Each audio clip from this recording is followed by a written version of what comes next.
الحمد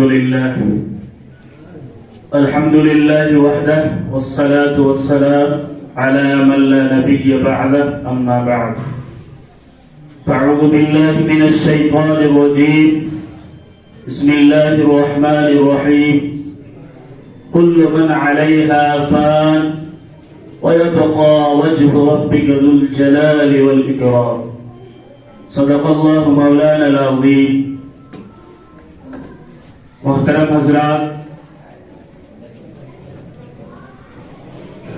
آج ہم سب یہاں جناب حافظ سراج الحق صاحب رحمت اللہ علیہ کی تعزیتی اجلاس میں یہاں جمع ہیں کیونکہ میرا تعلق تقریباً ان کے ساتھ 8 سالوں سے 8 سال تک ہم لوگ ایک ہی دسترخوان پر بیٹھ کر کھانا کھایا کرتے تھے اور ان کی ہدایات پر ہم سب چلا کرتے تھے. جہاں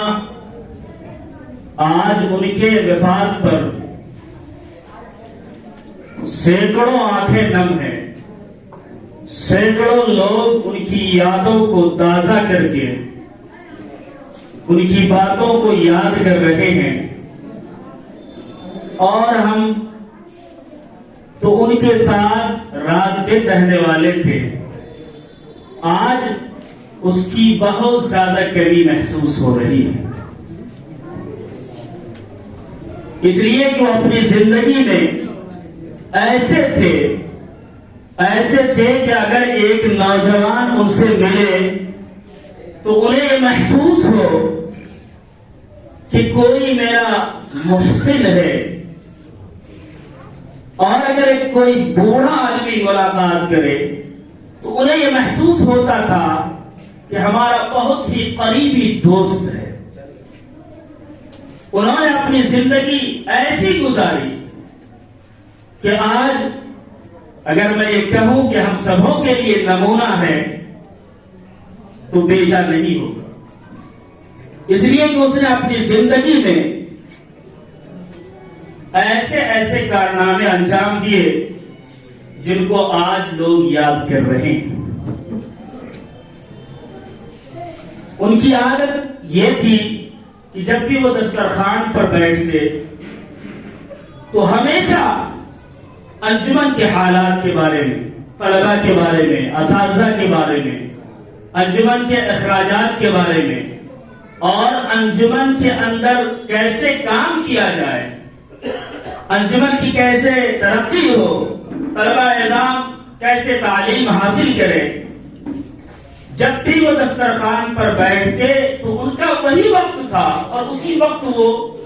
بتایا کرتے کہ ایسے کرنا ہے، ایسے چلنا ہے. ان کی رہبری ہمیشہ رہتی تھی، اور اگر کبھی کسی کو کچھ کہنا ہوتا تھا تو وہ بھی اسی دسترخوان پر کہ مولانا آپ یہ کام اچھے سے انجام دیجیے، یہاں پر آپ سے کوئی چوک ہو رہی ہے، اس کو آپ صحیح کیجیے. وہ اسی دسترخوان پر جہاں ہم سب مل کر بیٹھ کر کھانا کھاتے تھے وہیں پر بولتے تھے. ایسے نہیں کہ کہیں کسی بھی مجلس میں بول دیا تاکہ لوگوں کو، جن کو وہاں موجود جو لوگ ہیں وہ سنیں تو وہ اچھا محسوس نہ کرے. ہمیشہ اس بات کا خیال رکھتے ہیں، اور ہم نے اس دور کے اندر ہمیشہ جب بھی وہ اس شہر منگیر میں رہے، انجمن میں رہے، ان کے رہتے ہوئے کبھی بھی کسی چیز کا ذرہ برابر بھی احساس نہیں کیا کہ ہمیں انتظامی امور کو اور انجمن کیسے چلے گا، انجمن کے بچے کیسے کھانے پینے کی یہ ساری چیزیں ان کے لیے کیسے مہیا ہوگی، کبھی احساس نہیں ہوا. اس لیے کہ وہ ایسی شخصیت تھی کہ اللہ نے اس کی آوازوں میں اور اس کی صحبتوں میں ایسا اثر رکھا تھا کہ وہ جن کے پاس بھی جاتے، جن سے بھی کہتے، خالی نہیں لوٹتے۔ لیکن آج ان کی کمی محسوس ہو رہی ہے اس معاملے میں، اور ہمیشہ ہم نے دیکھا اور ہم نے یہ محسوس کیا کہ ہمارے لیے ایک باپ کی حیثیت سے وہ تھے۔ ایک باپ جس طرح اپنے بچوں کو سمجھاتا ہے اور اسے اس کی غلطیوں کا احساس دلا کر اس کو اس کام پر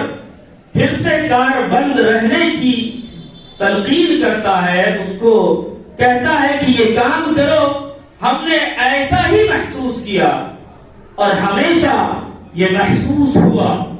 کہ حافظ سراج الحق صاحب ہمارے اپنے باپ جیسے یہاں موجود ہیں، اور ان کی موجودگی میں ہمیں کسی چیز کی کوئی پریشانی اور کسی چیز کا کوئی احساس نہیں۔ آج ہم سب یہاں جمع ہیں، ان کی یادوں کو تازہ کر رہے ہیں، ان کے کارنامے بیان کیے جا رہے ہیں۔ ان کی زندگی سے ہمیں سبق یہی لینا چاہیے کہ آدمی جب تک اس روئے زمین پر رہے تو لوگ اس کو دیکھ کر اپنے دل میں اللہ کی یاد کو پالے، ایسے رہے کہ لوگ اس کو دیکھ کر اللہ کی یاد اس کے دل میں تازہ ہو جائے، اس کا ایمان جاگ اٹھے۔ ایسی زندگی ہم سبوں کو گزارنی چاہیے، اور یہ حافظ سراج الحق صاحب رحمت اللہ علیہ کی زندگی سے ہم نے سیکھا اور ہمیں سبق ملا ہے۔ اللہ تعالی سے ہم دعا گو ہیں کہ اللہ تعالی حافظ سراج الحق صاحب رحمت اللہ علیہ کے قبر کو نور سے بھر دے، ہم تمام سامعین کو ان کی زندگی ہم سبوں کے لیے مشعل راہ بنائے۔ آمین وما توفیق الا باللہ۔